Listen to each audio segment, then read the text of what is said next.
I assume if you're on this video, you either have purchased my pattern from Etsy and you're watching this to have instructions, or you are thinking about it and you want to know what goes into it before you pull the trigger. So I am here to walk you through step by step of making a mask. We're going to cut 2 pieces of fabric and 2 pieces of interfacing, and you're going to need about 1/4 yard of each. Depending, maybe if you're one of the bigger sizes, you might need a skosh more, but for the most part, it's 1/4 yard. From there, I'm going to change camera angles and I'm going to be voicing over all the rest of this. First step, get dressed and go to your local Joann's or quilting store. We're going to assume you're going to Joann's because most people know where that is.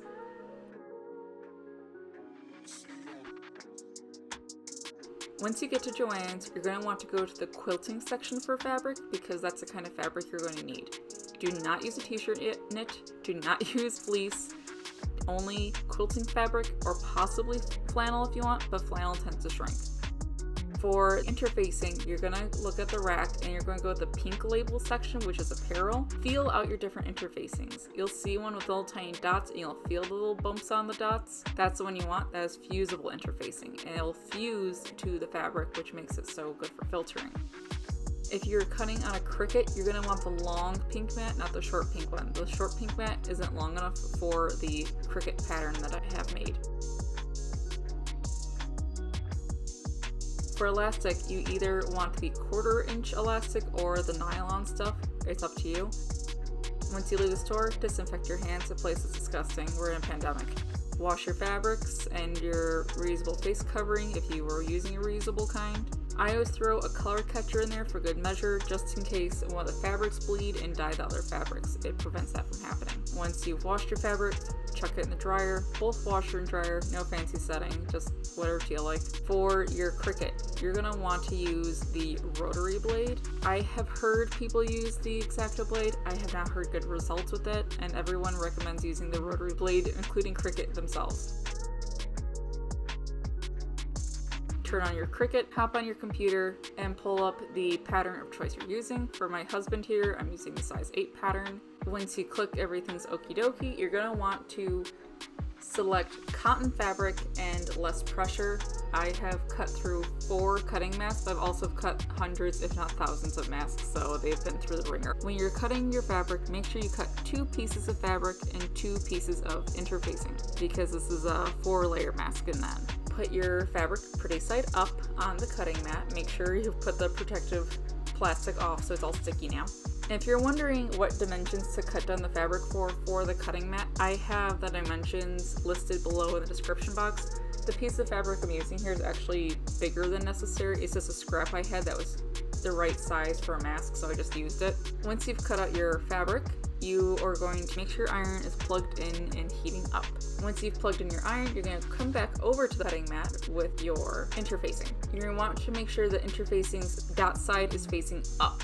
You don't want that glue touching the stickiness. It could take the glue off the interfacing, which defeats a lot of the purpose. While your interfacing is being cut, you're going to iron your fabric so it's nice and flat and smooth for the interfacing, and also preheated, which I have noticed interfacing is more cooperative when the fabric's preheated. You're going to take your interfacing off the mat, line it up with your mask to the best of your abilities, and press it. I use a whole lot of steam because I get best results that way. Do not sweat it. If you have little bits of interfacing trim on the edges there, we're going to trim that off, so don't worry about it. Let's not forget you do this twice, so do that to 2 pieces of fabric and 2 pieces of interfacing.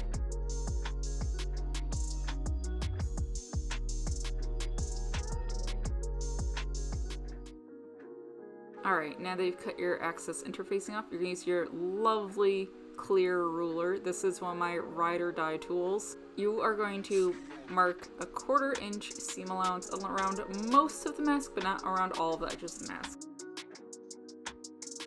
Just follow along where I've been marking and do the same on yours. Remember, 1/4 inch the whole time.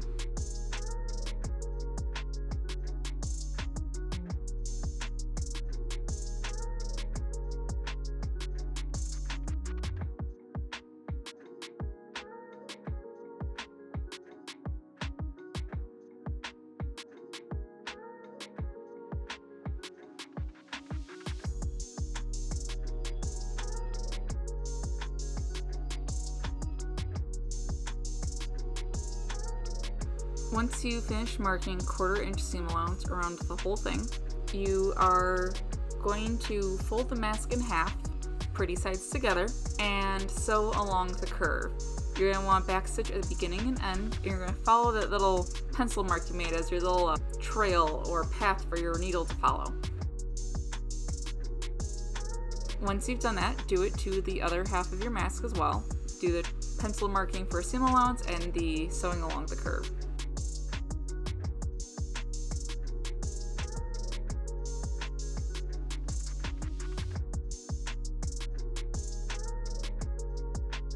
Once you've done that to both pieces, have the masks facing pretty sides together and pin along the top and the bottom.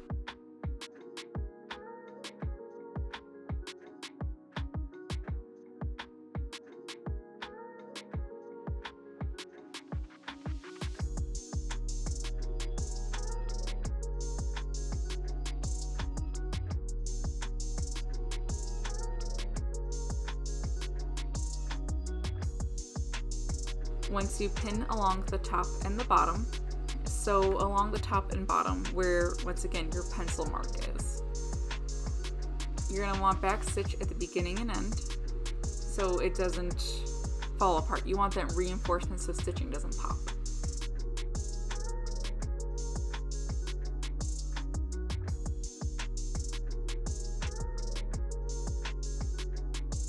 So now that you've sewn along the top and the bottom, you're going to turn your mask inside out. You are going to finger press along the top and the bottom and roll it back and forth while you're finger pressing just to make sure it's fully turned out. It's more polished looking that way, but also it's more comfortable fit that way as well.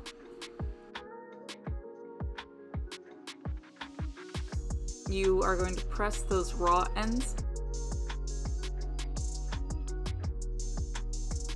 Take your clear ruler again, and you're going to find where it measures out 1/4 inch at the raw edges. Press the ruler edge into the fabric so it has a lovely crease there. You're going to fold on that crease so you don't have to use any pencil markings. Once you've made that crease and you fold it, you're going to press it so it stays that way. Once you have folded and pressed, you're going to take it over to your machine and you're going to just stitch through it real quick.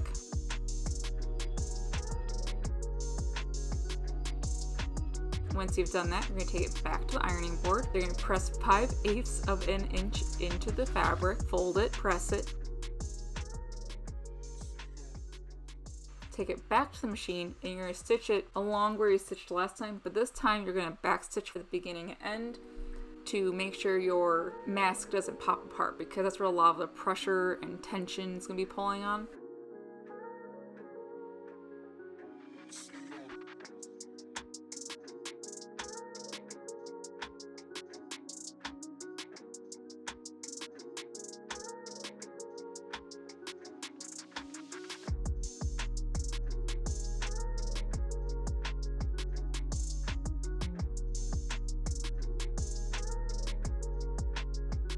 Once you've done it to both sides and your mask, you're like, all right, my mask is basically done. Not quite, you got through your elastic in now, I know. Your first option is the regular 1/4 inch elastic. You're going to want to cut 2 strips at 12 inches.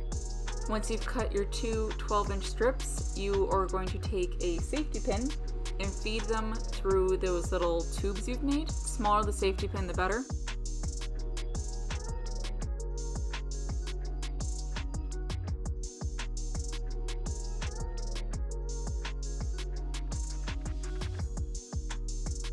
Now that you've fed your elastic through, you're going to stitch the 2 ends together. I like to give an inch of overlap just so it doesn't pop apart at all. And I like to stitch it so it's crisscrossing. That way it's not pulling in your ears, but it doesn't have those 2 big loops that are sliding all over your head. You have your 2 ends, crisscross them, stitch them together.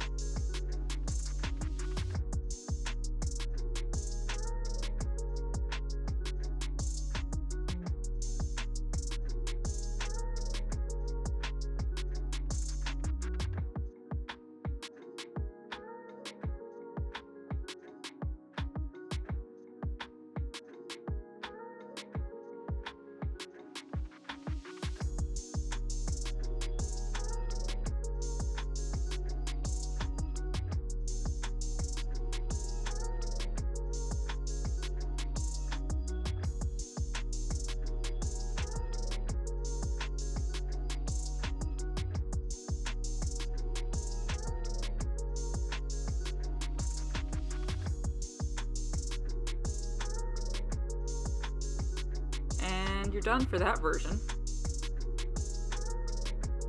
The other version, if you are like my mother-in-law who has very severe astigmatism, this is what works real well for her.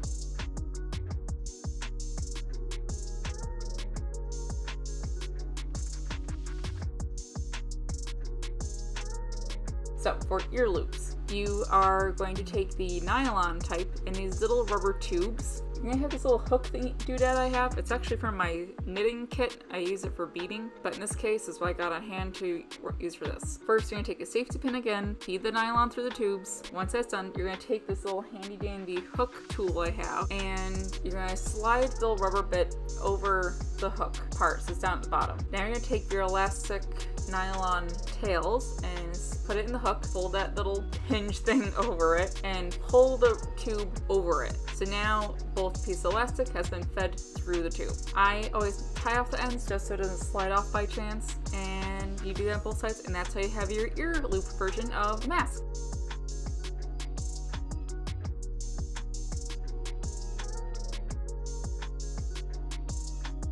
Thank you so much for taking the time to watch this. It took me a long time to film and edit and work on this whole video, and I'm really proud of this mask. I have patterned this thing myself after trying pretty much every other mask pattern under the sun and taking notes of what I liked and didn't like from each of them. So pretty much everyone I have known that has worn masks I made for them, all of them tell me this is the best fitting mask they've worn. They feel good knowing that they're actually protected and not like those cheapy store-bought masks that don't actually protect you from anything. They're reusable, so you can wash them over and over and over and over.